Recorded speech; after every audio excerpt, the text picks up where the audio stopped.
Hello everyone, स्वागत है आप सबका इस नए यूट्यूब चैनल डिवाइन इक्वेशन में। यहाँ मैं आपको क्लास 9 से 12 तक का फिज़िक्स पढ़ाऊँगा। लेकिन आज इस इंट्रोडक्टरी वाले वीडियो में मैं आपको बताना चाहूँगा कि मैंने इस चैनल का नाम डिवाइन इक्वेशन क्यों रखा। स्टूडेंट्स, फिज़िक्स एक ऐसा ब्रांच ऑफ साइंस है जिसमें हम लोग वेरियस लॉज को डील करते हैं, वेरियस लॉज को पढ़ रहे होते हैं जो कि इस यूनिवर्स को गवर्न कर रहा है।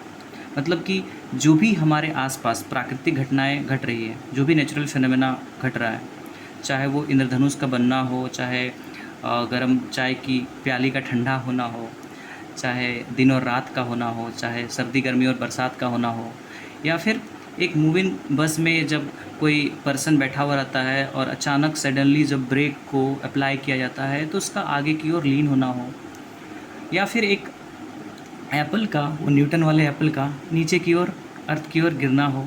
इन सारे फिज़िकल फेनोमेनन को हम लोग एक्सप्लेन कर रहे होते हैं जिस सब्जेक्ट में, वो सब्जेक्ट है फ़िज़िक्स। मतलब हम बोल सकते हैं कि फ़िज़िक्स में हमें काफ़ी ईमानदारी, काफ़ी निष्पक्षता बरतनी पड़ती है। बहुत ही ईमानदारी के साथ हम लोग सत्य की ओर आगे बढ़ते हैं। मतलब सत्य को उसी प्रकार से जानते हैं जैसे कि वो वास्तव में है। तो हम बोल सकते हैं कि physics is the quest for truth. मतलब हम लोग सत्य की तलाश करते हैं कि कोई चीज़ क्यों हो रहा है वास्तव में, और उसमें हम लोग बिल्कुल भी बायस नहीं होते हैं, इमोशन के साथ डील नहीं कर रहे होते हैं किसी चीज़ को। ठीक है, तो फिज़िक्स हमें सत्य की राह में ले जाता है।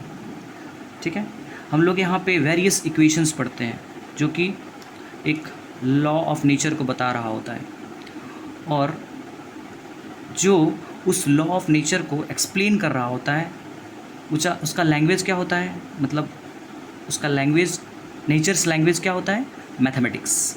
मतलब जो भी लॉ ऑफ नेचर है उन नेचर्स का लैंग्वेज क्या है, मैथमेटिक्स। मतलब मैथमेटिकल इक्वेशन के फॉर्म में हम फिज़िक्स को एक्सप्लेन कर रहे होते हैं। मतलब every mathematical equation in physics tells us about something, about some truth, एक सत्य के बारे में जानकारी दे रहा होता है। चाहे वो F is equal to del P upon del T हो, चाहे वो अल्बर्ट आइंस्टाइन का E is equal to M C square हो। ये कुछ ना कुछ एक हिडन ट्रूथ को हमको बता रहा होता है। जैसे F is equal to del P upon del T हमें ये बताता है कि कोई भी व्यक्ति जब किसी बिल्डिंग से गिरता है नीचे तो टाइम बहुत कम होता है, इसीलिए उसका इफेक्ट ऑफ फोर्स बहुत ज़्यादा होता है। तो उसी प्रकार से E is equal to M C square Albert Einstein साहब का हमें ये बताता है कि एनर्जी को मास में कन्वर्ट किया जा सकता है, मास को एनर्जी में। तो कुल मिला के जो कुछ हिडन ट्रूथ है नेचर का, उसके बारे ये इक्वेशंस हमें बता रहे होते हैं। यानी कि हम कह सकते हैं कि physics is the science that deals with the study of various natural phenomenons which occurs in our surrounding. या फिर हम ये बोल सकते हैं कि physics is the science that seeks truth, and truth जब अपने प्योरेस्ट फॉर्म में होता है, जब अपने शुद्धतम रूप में होता है, तो वो अपने आप में डिवाइन होता है, दिव्य होता है। तो इसीलिए इस चैनल का नाम मैंने रखा डिवाइन इक्वेशन, जहाँ पे लॉजिक यानी कि तर्क भी हो, ट्रुथ यानी कि सत्य भी हो, और ब्यूटी यानी कि सौंदर्य भी हो।